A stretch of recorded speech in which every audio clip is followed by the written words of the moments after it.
Aneesh, congratulations. Thank you sir. നമ്മുടെ പോലൊക്കെ താനും ഒരു സാധാരണക്കാരനാണ്, ഞാനും സാധാരണക്കാരനാണ്. Bigg Boss Malayalam season 7 first റണ്ണറപ്പായ അനീഷിനാണ് കോൺഫിഡന്റ് ഗ്രൂപ്പിന്റെ ചെയർമാനായ റോയ് 10 ലക്ഷം രൂപ സമ്മാനമായി നൽകാമെന്ന് പറഞ്ഞിരിക്കുന്നത്.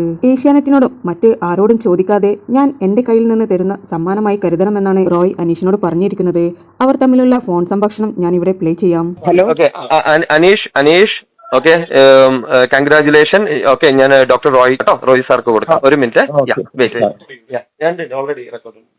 Aneesh, congratulations. Thank you sir. നമ്മുടെ പോലൊക്കെ താനും ഒരു സാധാരണക്കാരനാണ്, ഞാനും സാധാരണക്കാരനാണ്. അപ്പോ ഒരു 10 ലക്ഷം രൂപ പ്രൈസ്. Thank you sir. എനിക്ക് പറഞ്ഞറിയിക്കാൻ പറ്റുന്നില്ല സാർ എന്റെ സന്തോഷം എന്ന് പറയുന്നത്. അത്രമാത്രം സന്തോഷമുണ്ട്. എനിക്ക് സത്യമായിട്ട് എനിക്ക് പറഞ്ഞറിയിക്കാൻ പറ്റുന്നില്ല കേട്ടോ. No problem.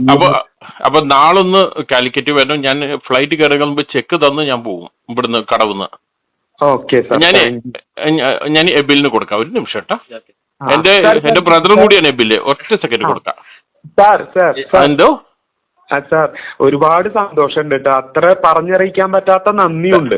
Thank you. ഇത് ഞാൻ ഏഷ്യാനെറ്റിനോട് പറഞ്ഞിട്ട് ആരോടും പറഞ്ഞില്ല. ഇത് സ്വന്തം മനസ്സിൽ അപ്പൊ എനിക്ക് വന്നൊരു നല്ല ഫീലിംഗ് ആണ്.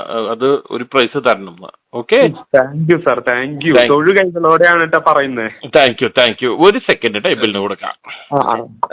അനീഷ്, കാലത്ത് 10 o'clock ആകുമ്പത്തേക്ക്, ഒരു 9 o'clock ആകുമ്പത്തേക്ക് കടവ് റിസോർട്ടിൽ എത്തണം കേട്ടോ.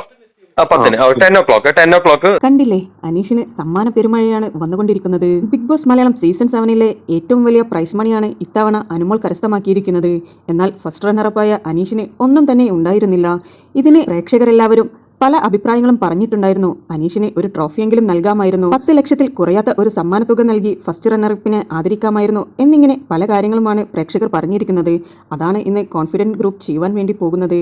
ഇത് കേട്ടപ്പോൾ വളരെയധികം സന്തോഷമായി. ശരിക്കും ഇവർക്ക് ഇത് അന്ന് ഫിനാലെ സ്റ്റേജിൽ വെച്ച് തന്നെ കൊടുക്കാമായിരുന്നു. നിങ്ങൾക്ക് ബിഗ് ബോസ് കണ്ടസ്റ്റൻസിന്റെ അപ്ഡേറ്റ്സ് അറിയാൻ താല്പര്യമുണ്ടെങ്കിൽ എന്റെ ചാനൽ സബ്സ്ക്രൈബ് ചെയ്ത് സപ്പോർട്ട് ചെയ്യുക.